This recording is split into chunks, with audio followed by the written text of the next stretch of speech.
Good morning, everyone. I'm gonna get this done and out of the way. So, here we go. These are the top, let's see.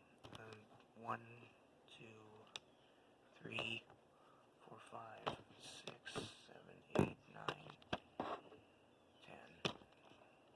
10. Let's make it top 9.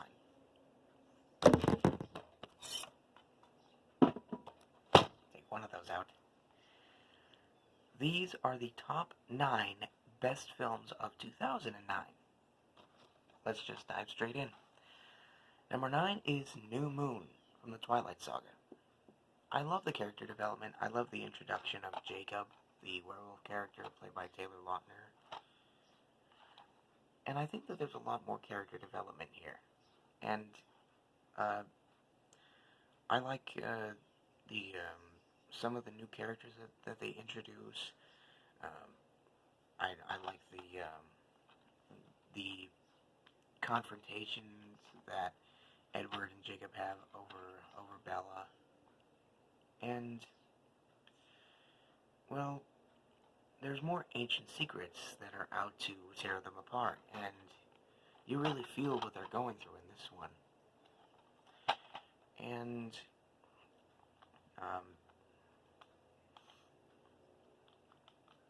I can honestly say that I can't wait to see what came next. So, yeah, New Moon. Number 8. Drag Me to Hell. This movie is basically what I want to call jump scare candy, because it is one of Sam Raimi's scariest films ever. The film is horrifying. Kristen Brown, played by Alison Lohman, is really a perfect, Alison Lohman playing Kristen Brown, she's just a perfect choice for this movie. It is so scary. Like, there are jump scares at every single turn, and the ending, good God. It made me so scared to even see the film again. It is that good. I mean, Sam Raimi directed the Spider-Man movies, the original trilogy, and the Evil Dead trilogy. What is he doing directing a film like this? I mean, it's unbelievable how dark and edgy that this film goes. It lives up to its trailers. This film was built up so very well by its trailers, and it did not let me down at all. I will say that the jump scares, like, there are way too many of, but you never see some of them coming. And the one at the very end, if you haven't seen the film, I won't spoil the ending, but let's just say you might not want to go to a train station again. I will say that. You might not want to visit the train station again. I think that everyone is very well developed here. I think the pacing is very nice. The tone is dark as shit. And the atmosphere, it's a hellish atmosphere. You feel like you're in hell just watching Christine suffer the consequences of what she does in this movie. Drag Me to Hell is certainly a movie that I would drag myself to, not hell, of course, to see whenever I get a chance. Number 7. I didn't want to put this on the list, but here we go. It's Lego The Adventures of Clutch Powers. This is the very first Lego movie ever made, back in 2009, of course. It's really short, though. It's roughly around 80 minutes. But I think that the CGI animation is very well done. I like how it's a Indiana Jones ripoff. And it's just nice seeing an inventive and creative little movie for kids. And I think that it's an adventure that the whole family could enjoy. I think that everyone's well developed. And my wire just fell on the floor. My charging wire. Sitting on the table now and fell on the floor. Great. I think that everyone's very nicely developed here. There's nice fight scenes. And I can honestly say it's just an overall really fun and sweet little time. And I really like this character. Clutch is, the best builder and explorer in the LEGO universe. And it's like a whole science fiction-y, Indiana Jonesy style adventure film. It's taking elements like 007 and James Bond, mixed with possibly a little Mission Impossible, like with the tone, Indiana Jones, and LEGO, all together in one movie. There you go, The Adventures of Clutch Powers. It's a movie that I would go on an adventure to see, more than once, definitely. More than twice? Maybe. It differs.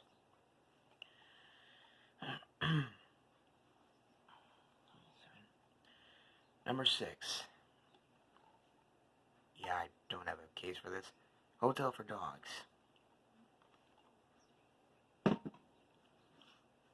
The movie is way too mean-spirited to the main characters, but I gotta say, it's so humorous. I still like it. Yeah, it's a Nickelodeon movie that was made by DreamWorks and Nickelodeon. I'm disappointed that Paramount did not make it, because it should only be Paramount and Nickelodeon and nothing else, ever, for any reason. But I really gotta say, I like the character development. I think that the dogs, I have a fear of dogs, but this movie made them cute enough for me to be able to look at them for more than an hour and a half. So I can thank them for that. I do think, though, however, that a film like this, well, yeah, Nickelodeon making a film like this, it's different, to say that much. I mean, come on, it was Nickelodeon's 20th film, so, I mean, they had to do fucking something. Instead of just saying, oh, let's make another cash grab, just a film to show to people, just to say, oh, here's your movie, we don't care how good that it is, we made it like total shit, so where's our money? But nobody enjoys the film, give us our money. Kind of like something like that. The film doesn't really treat itself that way. I think the film is very creative, with the kids finding this hotel. They actually fix it up a little bit for the dogs, and when things get out of hand, they have to suffer the consequences because they got too full of themselves. Like, they have to remember, like, you shouldn't put yourself into a situation and think that you can handle everything, because there are going to be consequences, there will be downfalls, and you will have to suffer for them. You will have to get through that no matter what, and it's just a film about overcoming obstacles in life and making sure that you always stick together and not let anyone, no matter who they are, tear you apart from those that you care about. I like how the film does that. And Don Cheadle is in this movie. He's one of my favorite actors of all time. I mean, Hotel Rwanda, the Marvel movies, which I will start talking about next year. I'm done talking about them now. But Don Cheadle in this movie is so good. I just love his character. I can't remember for the life of me his character's name. But he's just so well developed. I think that everyone works well off of each other, and it's just overall a doggone good time. I'll definitely be checking in to see this Roughhousing film and another time that I get. Alright, so next up. Okay, technically this will be honorable mention number 1, because remember I said top 9. It's Seth MacFarlane's Cavalcade of Cartoon Comedy. The Blu-ray doesn't make the quality any better. It's the same shitty DVD quality. But let me say this, though. I love this special. Yes, it's a special. I'm kind of cheating. Haha. So what? I've done this before on the list. I was going to make this number 1, but it's not over an hour long. So I'm just making this a quick little honorable mention to say I love the animation. I love how funny that these shorts are. And it's just a very creative special. Introducing all kinds of new cutaway gags that may or may not have made it into Family Guy, or just cutaway gags that were put together into one whole special, all on its own. This had 3 sponsors. Burger King, I can't remember one of them, but Priceline.com was the third one. And someone who, I can't remember, like, someone had to do something to get to buy Seth MacFarlane dinner at Burger King, which was one of the stupidest fucking tactics that I have ever heard of on meeting a celebrity. But I can honestly say this film has a lot of, not film, this special has a lot of genius ideas. I think Seth MacFarlane is a very funny person. I'm still very mad at him for Quagmire's dad, and certain other episodes that we'll get to in the future. I have seasons 1 through 5 now, so I can start talking about that. But let's just say this is a cavalcade of cartoon comedy that is certainly one of Seth MacFarlane's best pieces of animation, and I couldn't be more proud that he went all out for something as genius as this.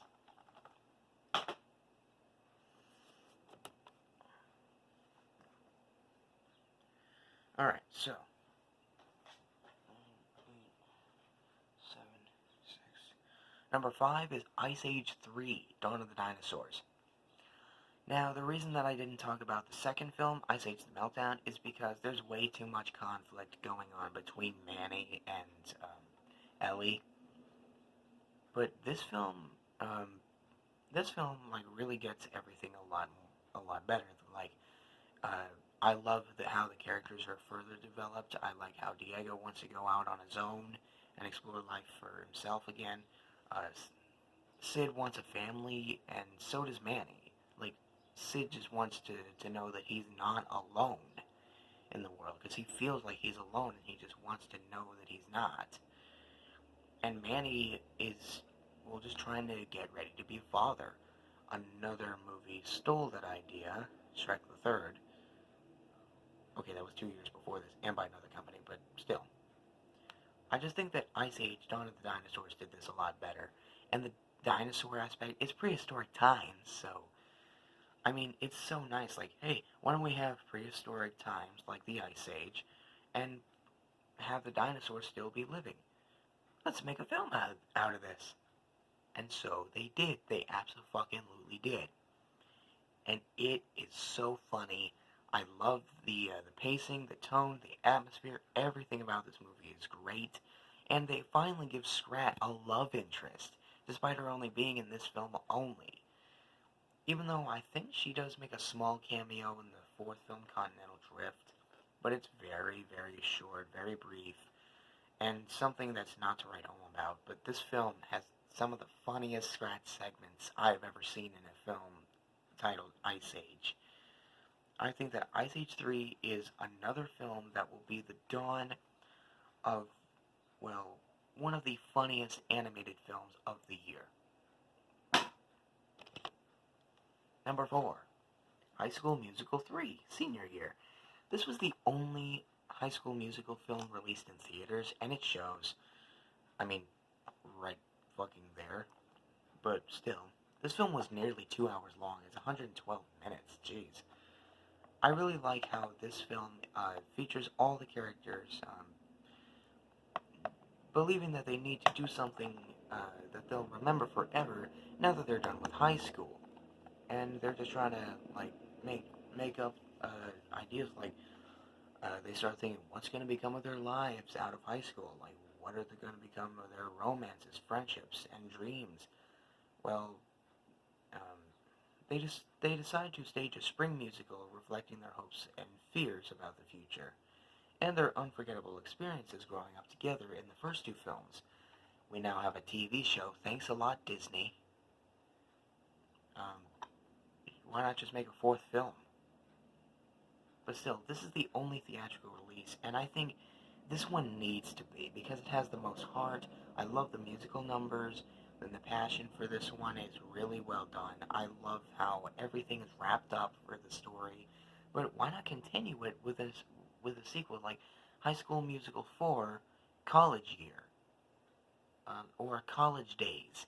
Like, just have the characters be in college, and we see them furthering the story with their first year at college, trying to fit in and stuff. That would be great. I would go see that. Fuck yeah. I can honestly say this is the best. So if I ever rank the films, this is probably going to be the number 1 spot on the list. Seriously, I really think that High School Musical 3 senior year is one of the best conclusions to any trilogy I've ever seen. And you need to check this one out because this is a movie that I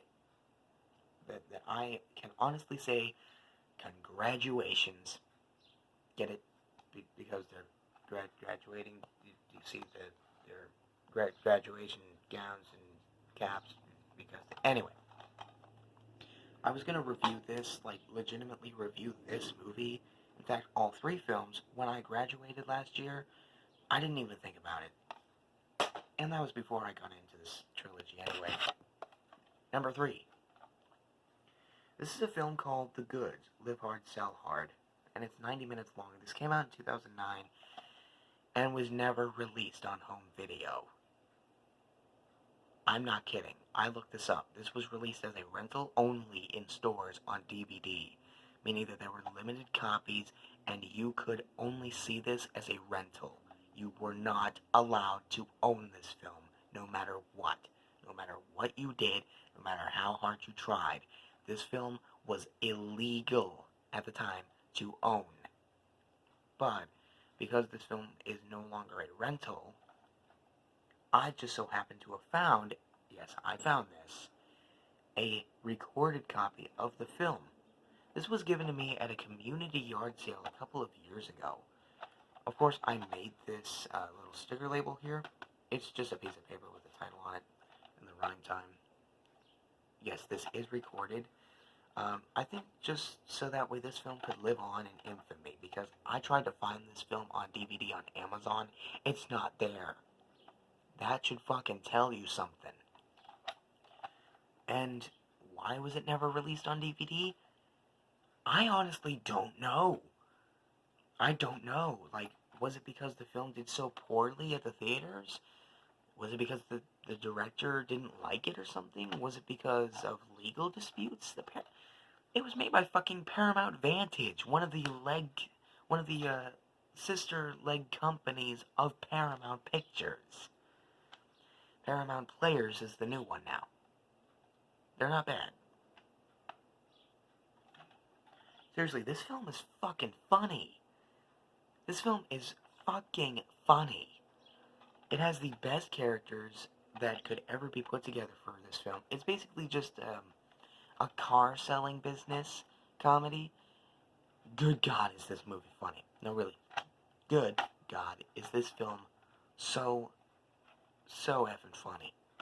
I love how the characters are developed. The top-notch slapstick. There's a little slapstick in this. The jokes just keep on coming. I just love how well that this film is put together. I just can't get over this film. It's so funny. I love this. I have to say, whoever thought of this movie, thank you for giving it to us.